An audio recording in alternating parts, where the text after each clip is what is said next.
Hey y'all, I'm Tia. And I'm Ayana. And welcome back to Catching Christ.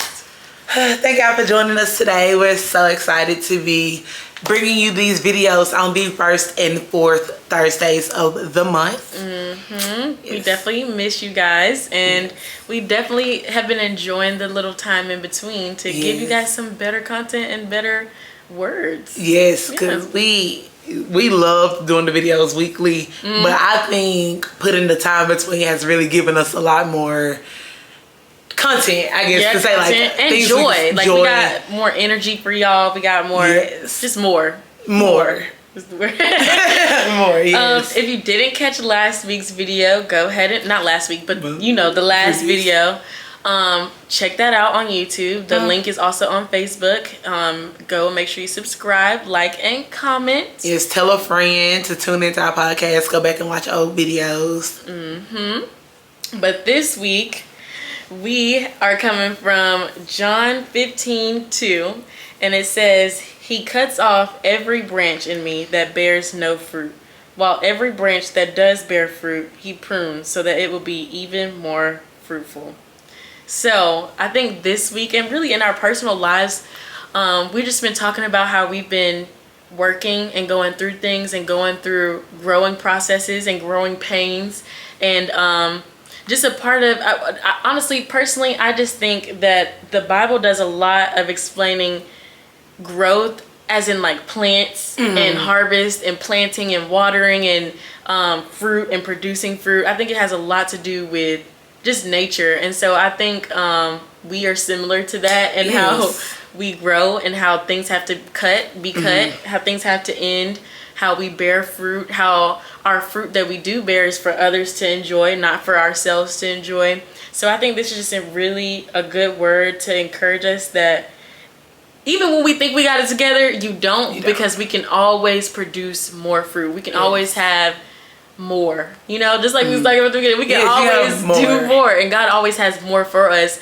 And I feel like whenever you get to a point where like this is all you can do, at that point you're a dead tree, you're a dead plant, and you have lost the source of where you're coming from. I think it's one verse where it's like, I am the vine, I am the true vine, Jesus is the true vine, we're the branches, and God is the gardener. So it's just a lot about planting and growing, and just like how we're going through hard times and how it's not in vain. Do you want to get into that? So so on Sunday, this past Sunday, Pastor Deborah Reed, she gave us a beautiful sermon, and something that she said that stuck out to me, and I believe it stuck out to a couple other people as well, because I saw it all over Facebook. But she said it was tough, but it wasn't in vain. And y'all, when I heard that, I just was like, that's it right there. It was tough, but it wasn't in vain. And like you were saying with trees, but I know I use like the hair analogy. You can't grow your hair if you have dead hair. Like, you have to cut the dead hair off in order to grow, to make it be healthier and to flourish. And you might have had some pain because you wanted to keep the length, but it wasn't healthy.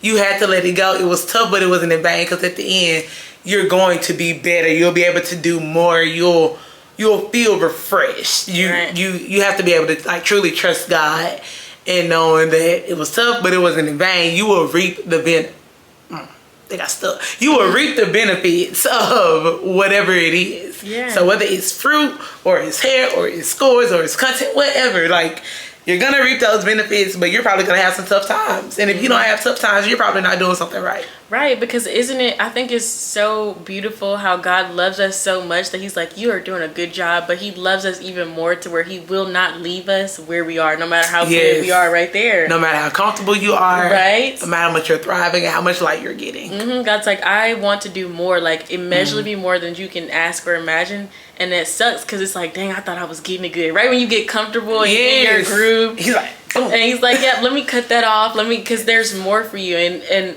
that, I feel like that is hard. But like you said, it's hard, but it's not in vain. It's necessary. One of the things that I was watching recently was someone talking about necessary endings. And it's kind of like, you know, because, you know, okay, let's talk about it, girls. You know how black girls, Black girls do not like cutting their hair. At least I didn't. Like, before I knew that my hair was gonna grow more if I didn't like trim my ends, I was not doing it. I was like, no, I'm not cutting my hair. You wanted that length. Yes, you wanted that length. But isn't it crazy how we want length over health? Some endings are just necessary for your health. Like, sometimes. Come on, Yana. Come on. Sometimes God gotta cut it off. Sometimes that fruit has to be pruned. Sometimes that hair has to go. Sometimes that job gotta go. Sometimes that man gotta go. Sometimes those habits, those cycles, that mindset, them thought patterns, the enemy, it gotta go. For us to produce more, for us to be more, for us to live the life that God has asked us to live, which is in abundance, overflow, joy, success, peace. He didn't call us to scrape the ground and be struggling and crying every day about how, oh God, he never wants us to be in that place. He wants us to need him. Because I did read something too that had me thinking, like, sometimes God does hide his face from you so that you can be reminded that you need him. Because when you get in those areas of like, oh, I'm comfortable, I'm in my groove, I got it, you start to forget that he's the reason you're there. So he'll turn his face, but you just got to make sure you pray, God, let me always be aware of your presence. So that I never forget, no matter what comes, no matter what goes, what stays, you are always here. I'm always reminded. And so then you don't have to get, reminded by God. Like, God, you gotta remind me, because I know I don't want to forget. Because God will humble you very quickly. You will think you have it all together, and out of nowhere you will hit rock bottom, and God will be like, quick too. Because what the folks say, rock bottom will teach you lessons, mountaintops never will. Woo.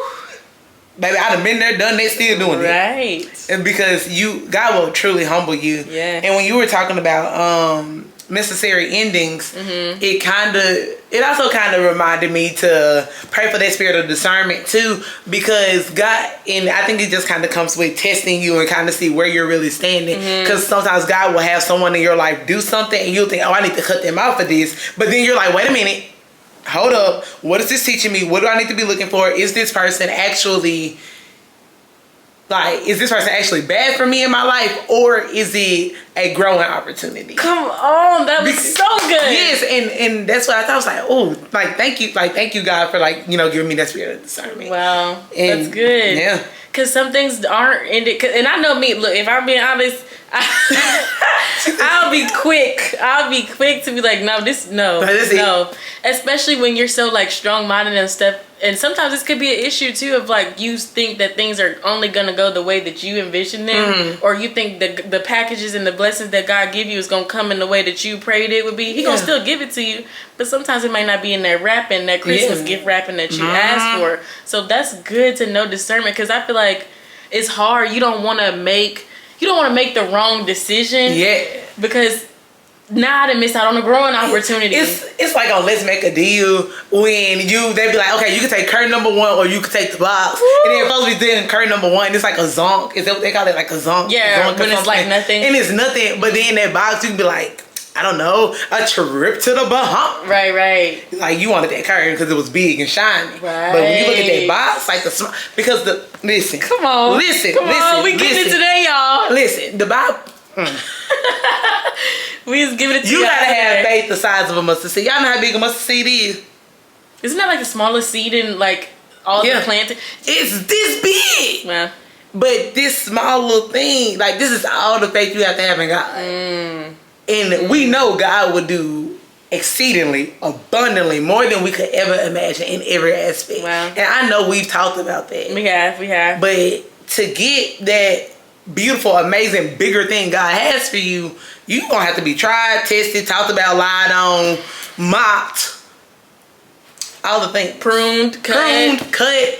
And sometimes in being pruned and cut and tried and laughed at, you're finding outlets almost to express what God has truly done for you and what he wants you to do. Kind of like a creative outlet. You know how like writers, sometimes they get like a writer's block and they can't really produce more work. You can't produce more fruit because something's blocking you. Wow. You're not really sure what it is. Do you see where I'm going with this? Come on, this is good. Baby, the Lord, this is good. This is good. This is good, y'all. I'm done. He's speaking I don't know what to today. tell you. No, because that was all just like, boom. I think I truly feel like everything we say, I feel like we've used a lot of analogies, but I also feel like they're really resonating and putting everything I've been feeling lately into words. Yeah. I agree, because I feel like analogies help you really express. Put it into perspective. Yeah, like how it's really going on in your head, because that's just everyday life too. And then when you really sit down and think about all these things, everything has a purpose, and that kind of goes to what we were talking about with vision last week too. Just like not just aimlessly wandering around. And I think a lot of people too forget that vision and purpose can go with your dreams too, because God gave you those dreams, no matter how big, no matter how small, like. Those are things that he placed on the inside of you. The way you laugh, the way you smile, the way you look, the dreams that you have. So I think it's just, I don't know, all of this is important when you're sitting down and really thinking about your life and why we're here. Because we're not just here just to be here. We're not getting cut on just to get cut on. And then I had saw something, you know how we were talking about just nature and like trees and how the Bible really digs into just the Garden of Eden. Just how everything's just nature. I had saw something that was like, a tree doesn't even eat its own fruit. Ooh. A tree would never have the way that it looks, the way that it blows, the way that everything happens, and the way that it grows and produces fruit. It will never eat its own fruit. So all that cutting and learning and growing pains that you're going through, it's not even for you. It's not even for you. So it's not even about you. Even if you think about being in a garden, if you really want to enjoy a garden, say I wanted to go out and just like enjoy looking at the flowers and the birds. If I wanted to be selfish, I could pick up all them flowers, I can go put them in a vase, and they'd be mine. And now what? Now there's nothing else left for anyone else to enjoy. There's nothing else for the birds to do their job, the bees to do their job. So when we think about all this stuff, when it comes down to your dreams and your visions, none of it is for you. It's truly for you. So we have to learn to take ourselves out of it. And I feel like that's something I struggle with, is I be so stressed, like, God, what's going on? I be working my brain. And God's like, this ain't even about you. Like, get up. Stand up. Let me see that. It's like, girl, stand up. It's not about you. It's truly realizing you are a reflection of God. Yes. And what does God want you to do? And a lot of times it's like finding your gift. Your gift is often for other people. A lot of times you don't enjoy your own gift. Like I told y'all all the time, my gift is children. And sometimes that'll work you. And then you realize, like, this not even for me. Like, but I'm doing it for them. Right. And doing it for them makes me feel good. So it's like it's the exchange and having that servant heart of like exactly what Jesus had. Yes. Like the amount of fulfillment that you get from serving people anyway is honestly all that you need to keep going. So it's like when you start taking yourself out of that, that's something I'm definitely trying to work on. Just taking yourself out of it, being a servant to others.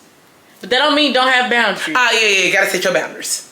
That don't mean you set them. Yeah, set them and abide by them. Yes, because he doesn't. Like I said earlier, he didn't ask us to scrape.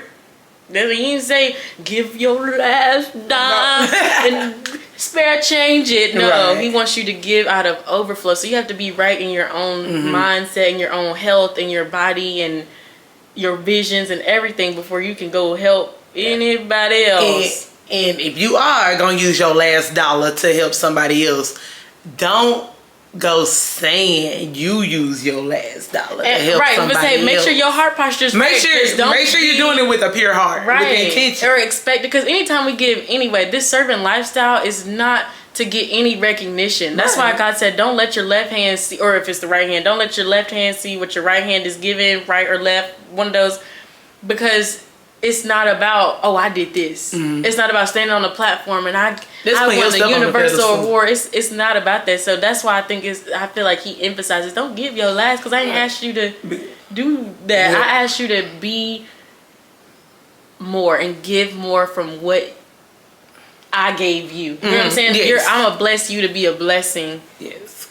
And I mean, because what we just say, God will humble you.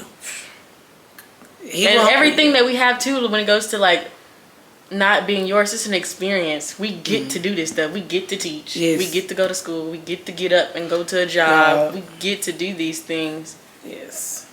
So maybe when we start putting those glasses of like, this is not about me. The perspective of like, I am here to serve God and build his kingdom and experience all that he has for me. Because obviously it's immeasurably more. I'm going to have a good time while we're here. A real good until time. he calls us. That's what he wants us to do. Yes. Have a good time. Enjoy life that he has blessed us to see. And give and serve and love. Most importantly, that's what he said. Yes, gotta love each other. Gotta love each other. Love each other purely with good intents, not just saying, "Oh, I love them," but then going off and do something that doesn't represent right love. And love is in your actions too. It is in your actions, and it's in your actions. It's in the way you speak. Like, don't speak hatefully. I know sometimes we may go on a rant, but you don't need to speak like with your tongue of hate because it's real easy for those roles to be reversed. Right. And then you never, like we talked about this before, you never know what people going through. Yeah. You never know. You never know. They probably had a really rough time. But we definitely have to be here for each other. He's called us to be here for each other. And I like how you mentioned too before we turned the camera on, just like getting butt naked with God. Like Pastor Lyons did a sermon about that years ago, and it stuck with. I'm telling you, I think about that sermon often. All the time. He said you got to get naked with God, like you got to get down to the nitty gritty, and you got to like lay yourself before Him, like, okay, God, this is my problem. Help me fix it so that I may be a reflection of you. And I pray that prayer every day. It's like, Lord, hear my heart, cleanse my mind, so that I may be a reflection of you. Right. Because He see what we going through. He see how this world is. He can't help you if you don't ask for the help. Right. That's what he wants. It's about showing up. He wants us to be like, God, I need you. Right? When we said earlier, he will hide his face until you seek realize, him. like, dang, I do need him in everything. And so even if you showing up as like, oh, I need you, but I'm not going to tell you about these little secrets that I've been struggling with, and that's not getting real with him. Yeah. So it's not coming to him for real. He already know it, so why not tell him? He heard it. He thought it. He heard it, right. He already saw your face when you was looking at your boss or whoever. Yep. He knows it all. So lay it in front of him. That little eye roll. You think nobody saw? He saw. That huff and puff. And I know we said this before. If it was something like it wasn't your best decision to make, it might not be your smartest decision. God already took into account not the stupidity. Your personality. Right. He already took into account the way you handle things. So when let's say I lash out in anger. I don't do that often, but I'll lash out in like frustration. He knew I was going to do that. But he's going to still give me the opportunity, or I hope he gives me the opportunity to fix it. Right. Because he's a God of choices. We get to choose him. You could choose to follow him and believe in him, or you choose not to. So he's not gonna force you to come tell me your problems. Tell me your biggest problem. He's not like that. He loves us too much to let us choose whatever we want. So choose wisely. Choose joy. Choose joy, wisely. Choose love. And choose not to give up, because it's hard, but it's not in vain. And in vain means like for nothing, Right, or without a reason, without a purpose. Just willy-nilly. I guess it can really have a lot of definitions when you really kind of look into it. Should we look up the definition? I can pull it up right quick. Let's give y'all a definition. Because definitions are powerful too. When you realize, like, when you start speaking things, start looking up the definitions and stuff you really... Okay, so we got a couple of definitions for the word vain. So we have having or showing an excessively high opinion of one's own appearance, abilities, or worth. Oh, yeah, that's...